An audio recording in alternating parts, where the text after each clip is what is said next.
이 사주 같은 경우에는 이 천간의 이 글자들이 지지에 전부 다 세력을 가지고 있죠. 이렇게. 그죠? 그 다음에 여기 이제 귀인인데, 이 정도 그러시면은, 뭐, 봐줄만 하다. 예, 이 서민 사주는 아닌 거죠, 이게. 그죠? 이게. 그래서 여기 귀인이다. 귀인. 투간된 것을 보면은 상관, 그 다음에 정관, 정인. 이렇게 투간이 되어 있어요. 다 세력을 가지고 있죠. 예. 그래서 이것은 일종의 이 성격으로 봐주면 되겠죠. 예, 성격이다.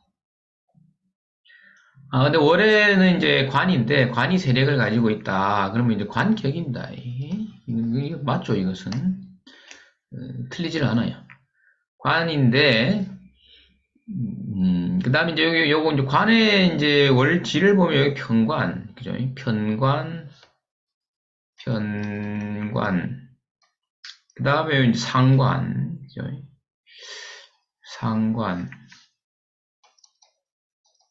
상관.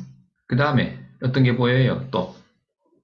이 편관의 상관이 편관이라는 것이, 법무 쪽에 이제 좀 많이 좀 치우치죠. 그래서, 음, 상관이라는 것도 이제 상관은 어떤 거예요? 우리가 뭔가가 이탈된 것이죠. 궤도를 벗어난 것이죠. 상관이 그것을 제압하는 것이니까 이게 이 법무예요. 요거 두 개가 이게 법무거든. 요것만으로도 이 법무를 일단 봐줘야 됩니다. 그죠? 그 다음에 이제 양인, 그죠? 양인 이런 것들도 있고. 그 다음에 직업궁을 잘 보면은 그 편관인데 수옥살이 있다 이거죠. 수옥살이면 이건 감옥인데 이런 것을 쭉 봤을 때 이 총칼을 차고 법무에서 감옥을 지킨다라는 거는 이 법무, 그죠? 법무, 경찰 이런 거 되겠죠. 그죠? 이거는 뭐다? 이것이 특수행정이 되겠다. 특수행정이다. 요거 하나가 보인다. 그죠? 그 다음에, 이게 이제 이 신하고 오가, 여기서 말하는 것은 뭐냐 하면은, 발령 따라서, 그죠? 발령 따라 움직이는 그런 겁니다. 특수행정, 그 다음에 발령 따라 움직이는, 법무가 아니라도, 그죠? 예, 그렇게 되겠죠. 그러면 조직성으로 보는 것인데, 조직성으로. 제가 안 보인단 말이에요. 제가 보이면, 뭐, 예를 들어서, 뭐, 식신생제 쪽으로 볼 수가 있지만, 여기는 뭐, 관격에다가, 어, 오중에 기토도 있고 해서 관인격이니까, 이거는, 요것을 그냥 상관을, 독립성인자로 보지 않고, 조직성의 속성으로 봐야 되겠죠. 예? 그것은 맞다. 아주 이런 건 쉽죠? 이제 이런 구조는 뭐 특별히 어려운 거는 없어요. 발령 따라서 움직인다라는 것이, 이게 이제 역마죠. 그죠? 이것은, 발령 따라 움직이는 것은 역마예요. 역마고, 이제, 이 마로자하고, 이 원숭이 신자, 이 개별적으로도 인자가 이게 역마인자입니다. 이게. 그럼 역마 관련되어진 직장에 다닐 수도 있고, 그죠? 역마를 대표하는 것은 뭐 자동차죠. 자동차, 항공, 조선 이런 데입니다. 그죠? 이 자동차에는 기차도 포함되고 뭐 이래 됩니다. 이게. 코레일이다 말이에요, 코레일. 그러니까 자동차 그러면은, 그러니까 이게 그 원숭이 신자의 그것은 자의는 어떤 거예요?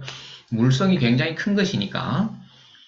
자동차도 우리가 그 동부트럭 보면 크죠? 뭐, 무시무시하다. 뭐, 차 바퀴가 사람 키보다 더 크다.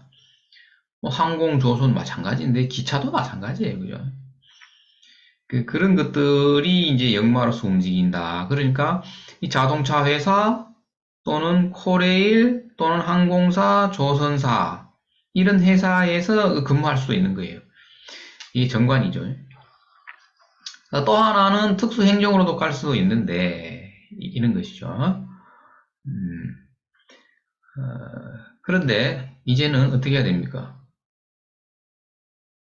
우리가 확인해야 될 건 어때요? 대운을 한번 보겠습니다. 대운을 보면은 이거 뭐예요? 이거 뭐야? 이거 선생님? 이거? 이 불 꺼진다는 얘기 아니야? 여기서 불이 꺼져서 이쪽으로는 관이 힘이 없다 이 말이죠. 이게. 음. 그러면서 이걸 잘 봐야 되겠죠. 이거 똑같은 글자가 있죠. 예.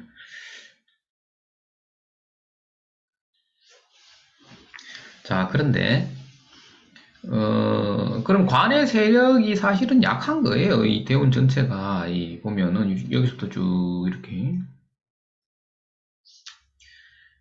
관의 세력이 별로 이제 운에서는 운이 이제 조력자 역할을 못 해주는 거니까 자기가 이제 승진이 늦을 수도 있고 이제 그렇게 되는데 목이 없다라는 것이 어떤 영향을 주는 걸까요, 이게? 목이 없다라는 게. 목이 없으면 목생화가 안 된다, 이거죠. 목생화가 안 된다, 이게. 목생화가 안 된다. 목생화가 안 되는 것이, 그럼 이제 수운이 왔을 때에 수생목, 목생화로 가야 되는데, 이 통관이 안 되는 거니까 바로 수국화를 당하겠죠. 그래서 수운을 굉장히 꺼리는데, 수운이 여기 온다, 이 말이에요. 여기서 온다, 이거죠. 이때에, 요거 제외, 요거는 제외. 요거 제외하고, 여기서 45세 무렵에, 선생님, 불이 꺼지는 거야. 불이 꺼지니까 수국화의 피해를 본다고 봐야 되겠죠. 그러니까 이것은 뭐냐면 관의 흐름을 끊어놓는다.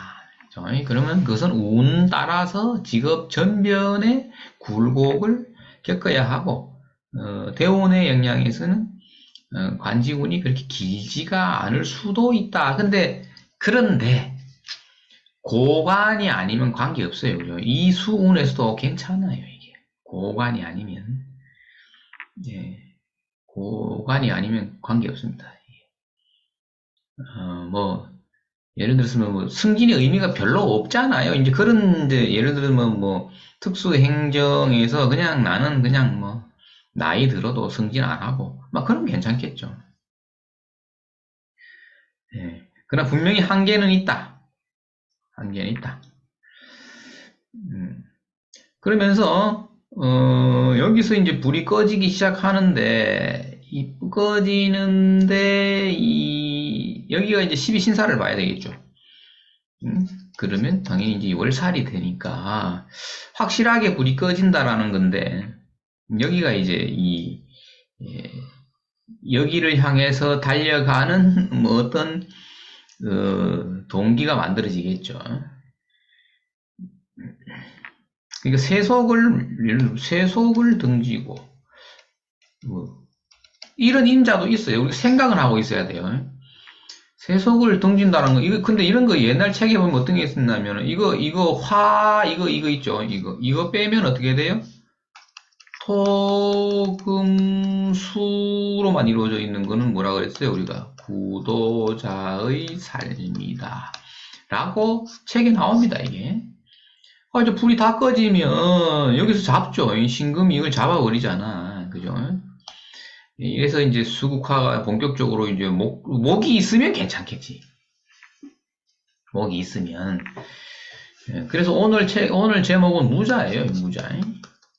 무자. 부도자의 삶이 돼버리는 거야.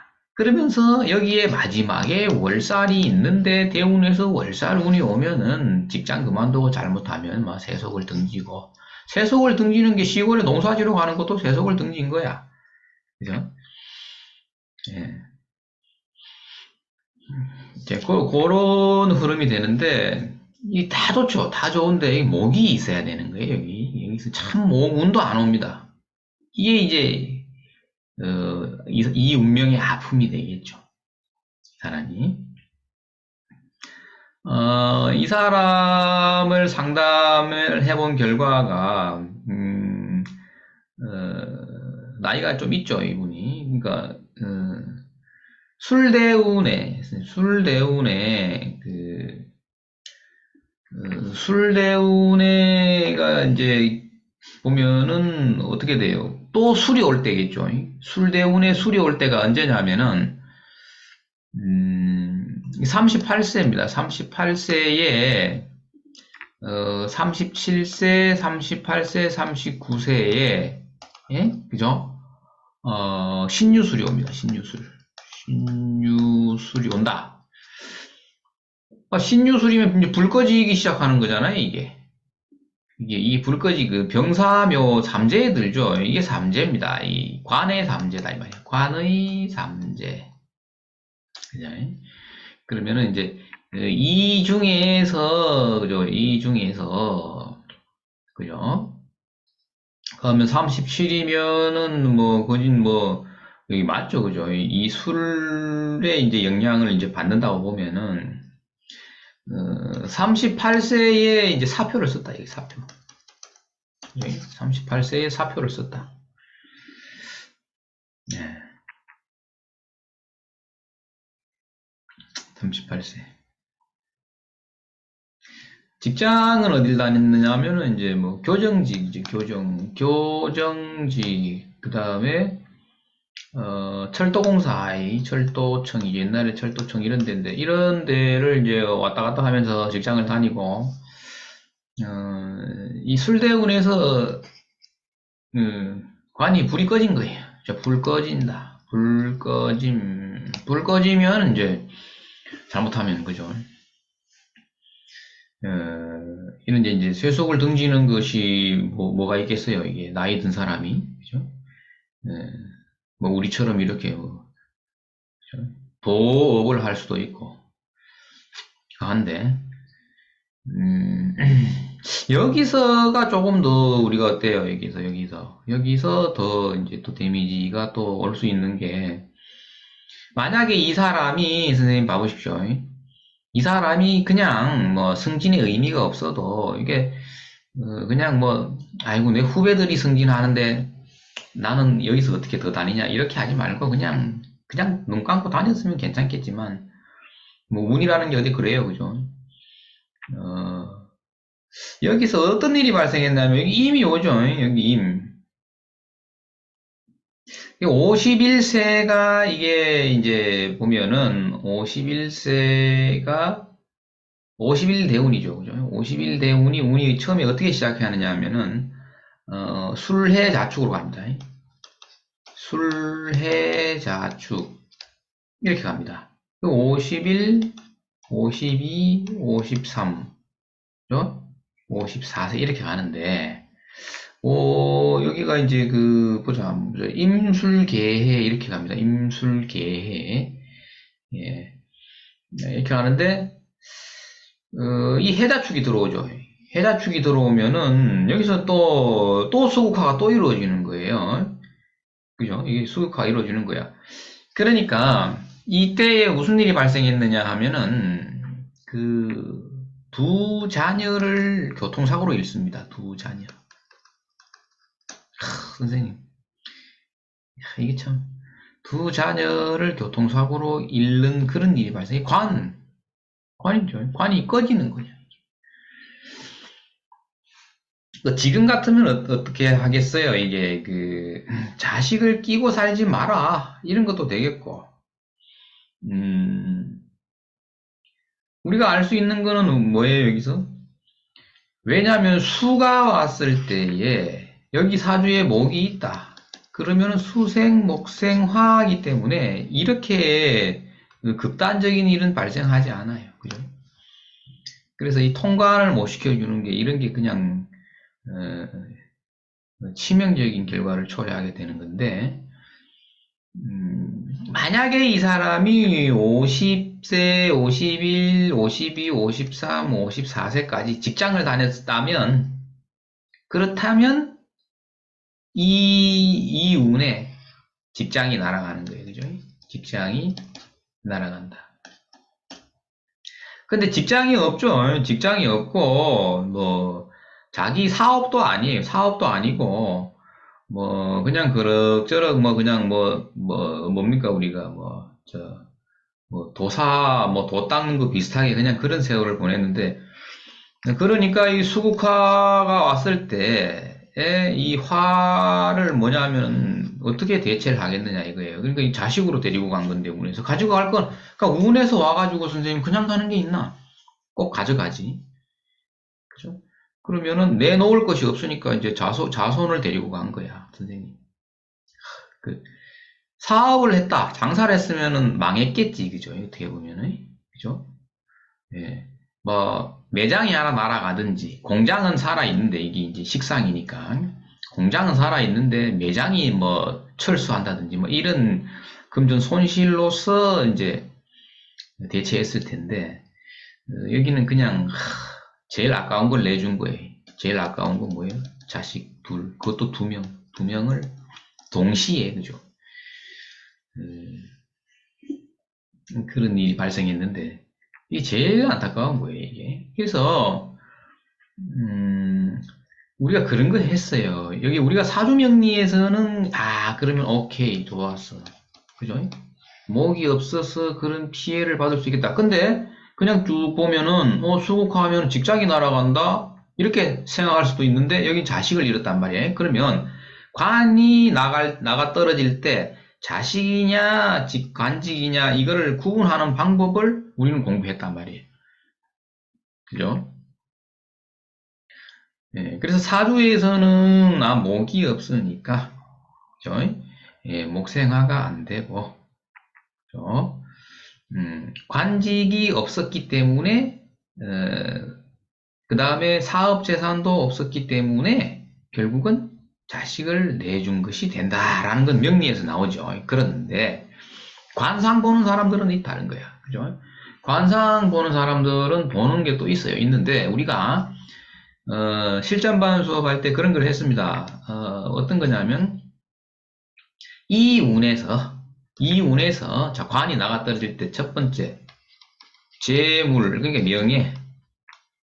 명예죠. 재물이라는 것은, 이 돈인데, 망하면 명예가 실추되는 거야, 선생님. 맞죠? 그죠? 그 다음에 요 피해를 보느냐. 두 번째, 어, 그 어떤 육친의 아픔이냐, 육친의 희생이냐, 이런 건데, 이것이 이 둘 중에 어떤 거냐, 이걸 보는 방법이 있었어요. 그죠? 예. 육친 중에서는 이제 배우자도 돼요. 그죠? 배우자. 그래, 우리가 쭉 나열한 게 뭐죠? 1번 돈, 배우자, 그 다음에 본인의 건강, 그 다음에 자식이다. 그죠? 그런데 이제 이사주 같은 경우에는 이게 날아간다는 거예요. 제일 마지막에 날아가야 될 게 날아간 거야, 선생님. 참 안타깝죠. 이게 참, 근데 이제 제가 보기에는 그런 거예요. 이 사람의 운명에서 만약에 자손이 분리되었다면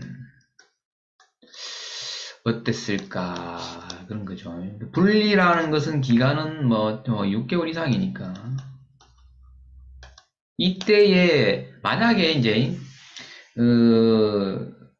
그러면 이때 당시에 가족이 한 집에서 거주를 했나 이런 것도 이제 우리가 이제 연구해 볼 대목이 되는 거예요, 이게. 예. 그 이태원 사고 이런 거 있지 않습니까? 이태원 사고. 그 다음에 뭐 세월호, 그 다음에 이태원 사고, 그 다음에 9.11 테러 이런 거에 보면은 자기 운명과 관계없이 이제 그죠 비명 행사를 하는 게 이제 대표적인 예가 이런 것들인데 이때에 근데 우리가 저승사자가 사람을 데리고 갈 때에 명분 없이 안 데려가요. 절대 비명 행사라도 비명 행사에 걸맞는 명분을 만들어서 데리고 갑니다. 이게. 그러니까 자기가 운이 안 좋을 때는 어떻게 본인의 운이 안 좋은 것도 있지만 보통 어린 자식들은 부모의 운이 나쁠 때 멀쩡하게 그냥 비명 행사가 일어난다는 거예요. 이게 선생님 그러니까 선생님 본인의 운이 안 좋으면 선생님 매일 기도해야 매일 기도하고 살아야 됩니다. 근데 선생님 이분은 뭐 그러면 이 불 꺼지면 모든 걸 다 잃은 건데 그냥 그마에 키워놨는 그 자손 둘을 잃었을 때 선생님 뭐 그게 살아있는 게 아닐 거 아니야. 그렇죠? 우리가 그 스님들의 그 출가 동기의 그 80%가 그죠? 가족의 죽음인데 그때 당시에는 부모의 죽음이에요. 보통 스님들이 출가가 뭐 17세 평균인데 그때 부모의 죽음이죠. 부모의. 근데 나이가 막 한 50 넘어서 자식의 죽음을 봤다. 그러면 선생님 그건 50이 출가 나이가 마지막이 50인데 그것도 안 되니까 선생님 어떻게 해요? 그냥 개인 절 하나 만들어서 그냥 산속에 들어가 버리는 거예요. 생목숨을 끊을 수도 없고 하니까. 그러니까 그런 거죠. 모든 것을 잃는 게 되는데. 그런데 보면 좀 안타까워요. 사람들이 무슨 저런 일이 생기면 자꾸 남 탓을 해. 우리 세월호 때도 그랬고, 이태원 때도 그렇고, 남 탓을, 남을 원망하잖아요. 그 심정을 이해하는데, 우리는 어떤 거예요? 내면 속을 들여다보면은, 이런 게 있다, 이 말이야, 부모한테. 이게. 근데 이걸 누구도 한 명 얘기할 수는 없잖아요. 꺼내놓고. 근데 우리는 공부하는 사람 입장이니까 잘 봐야 됩니다, 이게. 그래서 사주에서 우리가 오행을 다 갖추었는가? 이거를 보는 겁니다.